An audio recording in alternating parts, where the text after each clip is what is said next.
Je vais vous parler, madame, monsieur, d'un concours que vous connaissez bien. C'est le concours de l'Eurovision. Et pour cela, nous allons retrouver à Moscou notre correspondant permanent, Dominique Derda, parce qu'il y a une péripétie nouvelle concernant le concours en question.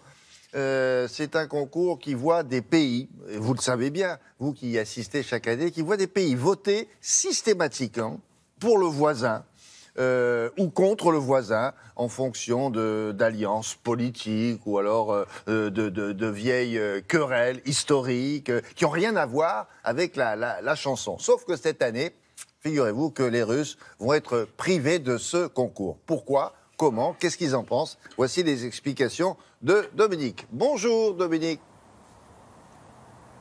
Bonjour William, vous l'avez dit effectivement, rien n'est jamais simple entre voisins, surtout quand votre voisin c'est la Russie et que vous partagez avec elle une histoire à la fois mouvementée et douloureuse. C'est le cas de l'Ukraine depuis 3 ans maintenant, depuis la révolution ukrainienne, depuis l'annexion de la Crimée par la Russie et depuis le début de ce conflit dans le Donbass à l'est du pays. Les relations entre l'Ukraine et la Russie sont particulièrement tendues et cette tension, eh bien, on la retrouve au concours de l'Eurovision. Alors je vais tenter de vous résumer les épisodes précédents. Vous vous souvenez sans doute que l'an dernier, c'est une chanteuse ukrainienne, Jamala, qui l'a emporté avec une chanson intitulée 1984, dans laquelle elle faisait référence à l'histoire douloureuse, à la déportation de son peuple, les Tatars de Crimée, qui ont été déportés par Staline au lendemain de la Seconde Guerre mondiale. Les Russes immédiatement ont dénoncé un vote politique, un vote anti-russe, et déclaré que puisque c'était comme ça, eh bien, ils n'enverraient personne à Kiev en 2017 pour le concours de l'Eurovision de cette année. Finalement, ils se sont ravisés, ils ont décidé d'envoyer une chanteuse, et pas n'importe laquelle, elle s'appelle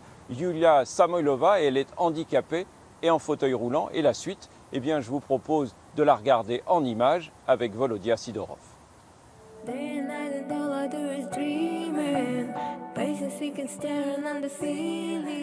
Entre l'Ukraine et la Russie, tous les coups sont permis, sur la scène diplomatique comme sur celle de l'Eurovision. C'est Yulia Samoylova qui devait représenter la Russie à Kiev le 13 mai prochain, une chanteuse de 27 ans en fauteuil roulant, connue dans son pays pour avoir chanté lors de la cérémonie d'ouverture des Jeux paralympiques de Sotchi en 2014.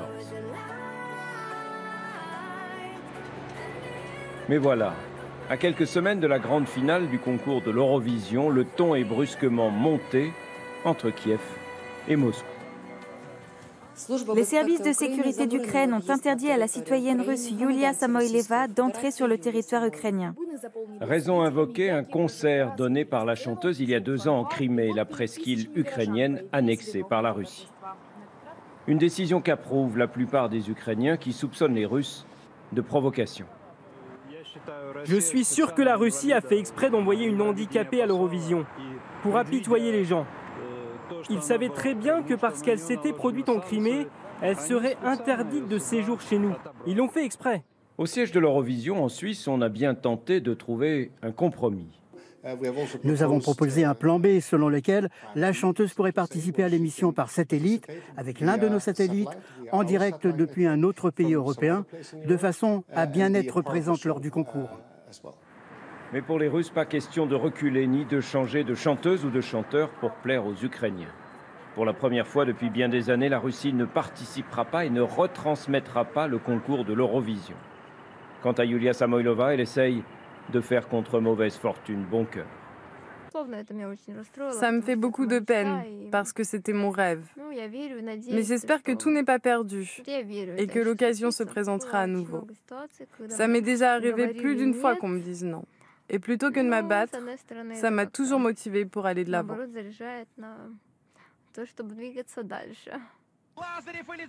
L'an dernier, déjà, les Russes s'étaient plaints lorsque leur chanteur, Sergueï Lazarev, avait été battu par Jamala, la représentante de l'Ukraine.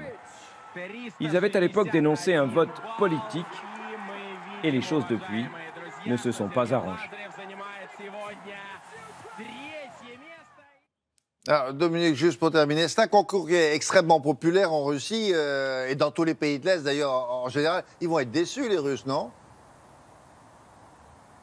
Ah oui, c'est le moins qu'on puisse dire. Ils sont très déçus parce que le concours de l'Eurovision, la Russie y participe depuis 1994, mais elle diffusait déjà ce concours avant, à l'époque soviétique.